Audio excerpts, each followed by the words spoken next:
പാലത്തിന്റെ പ്രവർത്തനത്തോടെ കടത്തു ജോലി നഷ്ടപ്പെട്ട ദരിദ്ര ഗതികെട്ട ജീവിതം വഴിമുട്ടിയ പിതാവിന്റെ മകൻ ഒരു സ്ഥാനത്ത്, പാകിസ്ഥാനിൽ നിന്ന് ഇന്ത്യയിലേക്ക് സർവ്വസമ്പാദ്യവും നഷ്ടപ്പെട്ട് കുടിയേറിയ പിതാവിന്റെ ഒന്നിൽ നിന്നുള്ള തുടക്കം കണ്ട് വളരുന്ന പ്രിയ മകൾ മറുസ്ഥാനത്ത്, തുണിക്കട കണക്കെഴുത്തുകാരന്റെ വ്യത്യസ്തനായ മകൻ ഇതിനിടയിലും. 3 ജീവിതങ്ങൾ, 1000 സന്ദേശങ്ങൾ, 3 കാലഘട്ടങ്ങൾ, കാലങ്ങൾക്കപ്പുറവും ജീവിക്കുന്ന സ്പന്ദനങ്ങൾ. എന്നാൽ മൂവരുടെയും ആഗ്രഹം ഒന്നു മാത്രം: എനിക്ക് പഠിക്കണം.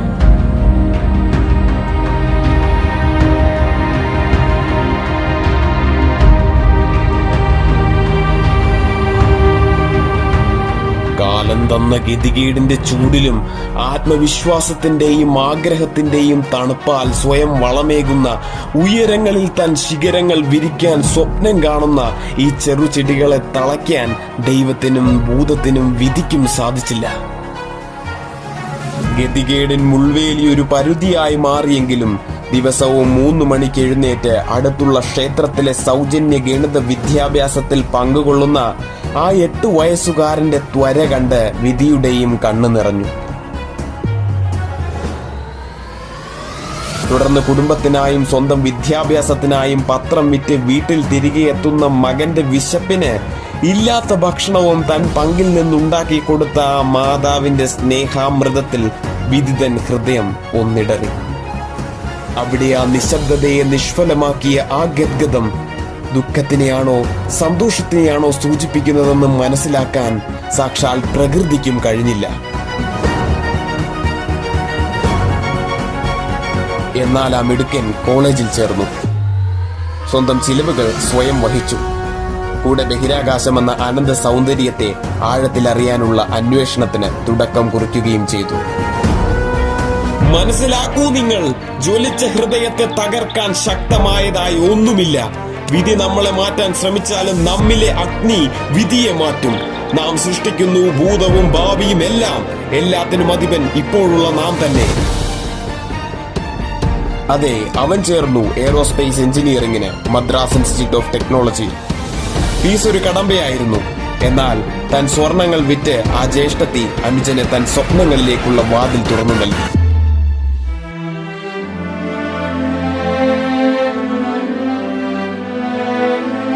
പഠിച്ചു അവൻ, നേടി അറിവും കഴിവും പ്രബലതയും. പിന്നീട് ആ ചെറുചിറകുകൾ മാറുകയായിരുന്നു അഗ്നിച്ചിറകുകളായി.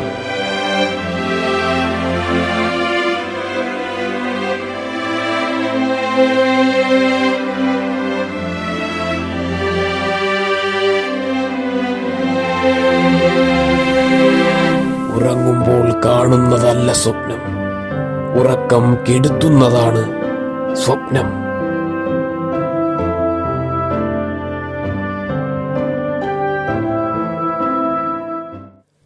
അവൾക്കെന്നും ആഗ്രഹം പറക്കാനായിരുന്നു, ആകാശത്തെ കീഴടക്കുക. ലോക്കൽ ഫ്ലൈയിങ് ക്ലബിന്റെ ഫ്ലൈറ്റുകൾ പറന്നുയരുന്നതിനോടൊപ്പം തൻ ചിറകുകളാവുന്ന കൈകൾ വിരിച്ച് ഓടും ആ ബാലിക. സ്വപ്നത്തിന് വലിയ ശക്തിയൊന്നുമില്ല.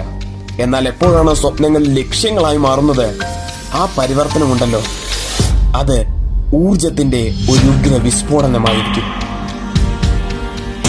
വന്നു നിരവധി പരാമർശങ്ങൾ.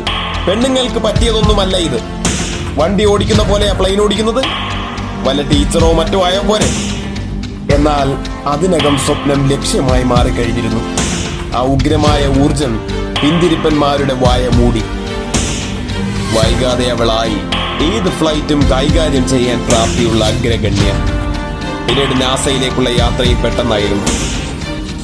അവസാനം അവളായി ആദ്യ ഇന്ത്യൻ ബഹിരാകാശ യാത്രിക. സൃഷ്ടിച്ചു പുതിയ ചരിത്രാധ്യായം. ഇന്ത്യൻ സ്ത്രീ ശക്തിയുടെ പ്രതീകമായി.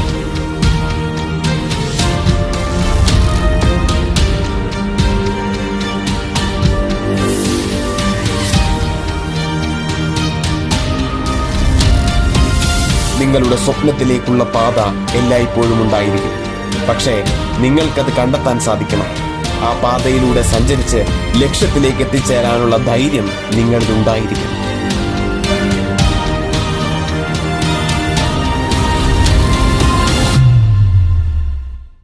ഇതാ മൂന്നാമൻ. അവൻ ഗണിത രാക്ഷസനാണ്. അവന്റെ ദിവസം ഉദിക്കുന്നതും അവസാനിക്കുന്നതും ഗണിതം കൊണ്ടാണ്. ജീവിതമേ കണക്കിനായി മാറ്റിവെച്ചിരിക്കുന്ന പ്രതിഭ. പക്ഷെ ഈ ഉത്സാഹം അവന് മറ്റു വിഷയങ്ങളിലൊന്നുമില്ലായിരുന്നു. ആയതിനാൽ തന്നെ അവന് തുടർ വിദ്യാഭ്യാസത്തിന് യോഗ്യനല്ലാതെയായി മാറി. എന്നാൽ അവൻ പിന്മാറിയില്ല. വീട്ടിലൊറ്റ ഇരിപ്പായി. വെറുതെയല്ല, ദിവസം മുഴുവൻ പുതിയ ഗണിത സിദ്ധാന്തങ്ങൾ സ്വയം കണ്ടുപിടിച്ചുകൊണ്ട്. ജോലിയുമില്ല, ഉന്നത വിദ്യാഭ്യാസവും ഇല്ലാത്ത ഒരുവനായി അവൻ ഗണിതത്തിന്റെ ആനന്ദ സമുദ്രത്തിൽ പെട്ടുപോയ കപ്പിത്താനെ പോലെ നീങ്ങി. ചെറുപ്പത്തിലെ തന്നെ പല അസുഖങ്ങളും ആ ബാലനെ പിടികൂടി. എന്നാലും നിരാശനാവാതെ സ്വന്തം കണ്ടുപിടുത്തങ്ങളുടെ ഒരു ലോകം തന്നെ സൃഷ്ടിച്ചെടുത്തുകയാണ്. ഒന്നും ഒരു പരിമിതിയല്ല. സ്വപ്നങ്ങളും കഠിനാധ്വാനവും ഉണ്ടെങ്കിൽ ഏത് നേട്ടവും കൈവരിക്കാനാവും. നാം ഒരു രാക്ഷസനാവും. എല്ലാവരും അമ്പരക്കുന്ന, കൊതിക്കുന്ന.